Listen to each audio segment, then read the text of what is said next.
थेट घेत त्रिभाषा सूत्रीवरती सरकारची भूमिका मांडतायत। दादा भुसे यांच्या भेटीनंतर मनसेची भूमिका आता मवाळ होते का याची सर्वांना उत्सुकता आहे। त्रिभाषा सूत्री राबवताना विद्यार्थ्यांचं कोणतंही नुकसान होऊ देणार नाही असं सरकारने आधीच स्पष्ट केलंय। मात्र पहिलीपासून मुलांना तिसरी भाषा शिकवायची गरजच काय असा सवाल वारंवार उपस्थित होतोय।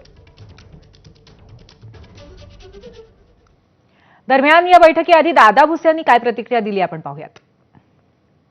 महाराष्ट्र शासनाने शिक्षण विभागाच्या माध्यमातून जी काही भूमिका घेतलेली आहे ती भूमिका महाराष्ट्राच्या विद्यार्थ्यांच्या भवितव्याचं हित ठेवून काय काय मुद्दे आहेत ते आम्ही माननीय राज ठाकरे साहेबांच्या समोर ठेवू, त्यांच्याशी संवाद साधू, त्यांचे पण काही मुद्दे असतील त्या मुद्द्यांवर शासनाची काय बाजू आहे ती त्यांच्या समोर ठेवू। मला विश्वास आहे की चर्चा सकारात्मक होईल। त्यांच्या पण काही सूचना असतील निश्चितपणे चांगल्या बाबींचं आम्ही स्वागत करू। तर आपल्यासोबत आपले प्रतिनिधी अजय माने आहेत, आपण त्यांच्याशी या संदर्भात अधिक संवाद साधूयात। अजय, लहान मुलांना पहिलीपासनं तिसरी भाषा शिकवायची का नाही या मुद्द्यावरनं दोन महत्त्वाच्या बैठका दोन ठिकाणी होताना आज आपल्याला दिसतायत। त्याच्यामध्ये एकीकडे दादा भुसे आपले शिक्षण मंत्री थेट राज ठाकरे यांना भेटायला गेलेले आहेत आणि दुसऱ्या बाजूला पाहायला गेलं तर उद्धव ठाकरे सुद्धा समन्वय समितीसोबत बैठक घेत आहेत जी विरोधी आहे या सूत्रीच्या। तर या दोन्हीही बैठकींच्या बाबतीत काय सांगता येईल? राज ठाकरेंची भूमिका मवाळ होण्याची कितपत शक्यता आहे?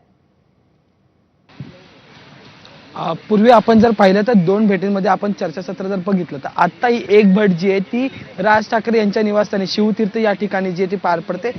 30 मिनिटं आधी म्हणजे 11:25 दादा भुसे जे ते राज ठाकरे यांच्या निवासस्थानी दाखल झालेले पाहायला मिळाले। सगळ्यात विशेष बाब म्हणजे की मनसे हा पहिल्या दिवशीपासूनच या शासन निर्णयाच्या विरोधात जे ते आक्रमक होताना आपल्याला पाहायला मिळत होता आणि त्याच्यानंतर एक बैठक देवेंद्र फडणवीसांसोबत झाली आणि त्याच्यानंतर आज जे ते शालेय शिक्षण मंत्री थेट राज ठाकरे यांना भेटायला आलेले। त्यामुळे आता बोलताना सुद्धा दादा भुसे हेच म्हणून गेलेत की आम्ही एकंदरीत सगळ्या गोष्टींचं मोजमाप करूनच जे हा निर्णय घेतलेला आहे, पण राज ठाकरे यांच्या काही सूचना असतील तर त्या आम्ही बघू आणि त्याच्यावर नंतर जो आहे चर्चा केल्या जातील। पण आता यात विशेष बाब म्हणजे की मनसेकडून थेट फक्त हिंदी सक्ती नाही तर तृतीय भाषेला विरोध जो आहे तो केला जातोय। त्यांचं असं म्हणणं आहे की पहिली ते चौथी पर्यंतच्या विद्यार्थ्यांना तिसऱ्या भाषेची गरजच काय, याला आता एकंदरीत दादा भुसेंकडून काय उत्तर दिलं जाणार आणि त्याच्यानंतर मग राज ठाकरेंसोबत नेमकी काय चर्चा होणार हे हा एक महत्त्वाचा मुद्दा असेल। आणि त्याच्यानंतर आज जर मग दादा भुसे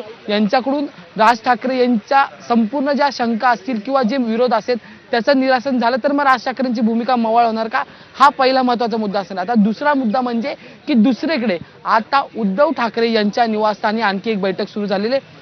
मराठी अभ्यास केंद्राची एक समिती जी आहे ती तयार करण्यात आली होती। दीपक पवार जे मराठीचे एकंदरीत संपूर्ण अभ्यास केंद्र चालवतात त्यांच्याकडून ही संपूर्ण समिती तयार करण्यात आली होती आणि ही सगळी मंडळी शिष्टमंडळ जे ते उद्धव ठाकरे यांच्या मातोश्री या निवासस्थानी जे ते दाखल झालेलं पाहायला मिळते।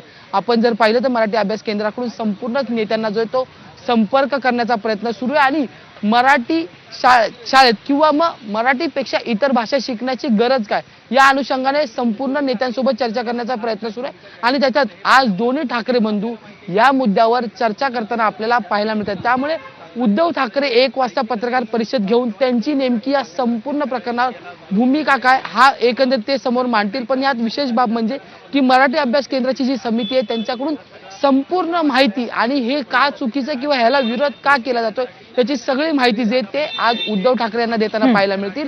यात विशेष बाब म्हणजे नक्कीच अजय, त्यामुळे दोन महत्त्वाच्या या घडामोडी घडतायत आणि त्या संदर्भामध्ये आम्ही तुमच्याकडनं वेळोवेळी अपडेट्स घेत राहू। धन्यवाद आपल्या या माहितीबद्दल। तर या संदर्भातले आणखीन दोन अपडेट्स म्हणजे पहिलीपासून तिसरी